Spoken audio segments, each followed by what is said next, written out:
সকালটা হইতে না হইতে এরা আমাকে দিয়ে এত কাজ করা, এরা কি মানুষ? কি রে ময়না, কি ভাবি? সারাদিন ফোনটা না ধুতায় একটু তো তোমার ভাবিকে সাহায্য করতে পারো নাকি? আমি কিসের জন্য তোমাকে সাহায্য করতে যাব? কি? আমি হলাম মহারানী। আরে আমিও মহারানী ছিলাম আমার বাবার বাসা। জানা আছে কতটা ছিলাম মহারানী। চাকরানি কোথাকার।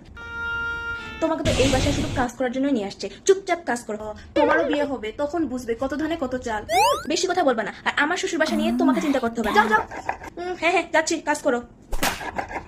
কি আমাকে ফালতু নেবো না? ওর ব্যবস্থা করতেছি। মা, কি হয়েছে মা তোর? তোমার বৌমা কিন্তু খুব বার বাড়ছে। কি বলছে তোকে ওই? ওর ব্যবস্থা তুমি এখনই গিয়ে করো। কি গরমটা না পড়ছে? দাঁড়া, ওই আসলে খুব বার বাড়ছে, ওর ব্যবস্থা আমি করতেছি। বৌমা, এ বৌমা, জি মা। তুমি ময়নাকে কি বলছো? আমি তো ময়নাকে কিছুই বলি নাই, আমি জাস্ট বলছি আমাকে একটু সাহায্য করার জন্য। ও কেন কাজ করবে? ও থাকবে রাজরানী হয়ে, তুমি এই বাসায় কাজ করবা। আমি গেলাম আমার বাবার বাসায়, নিজের কাজ নিজে করেন। সত্যি সত্যি চলে যাই, বাসার কাজ করবে। ময়না বাঁচাও।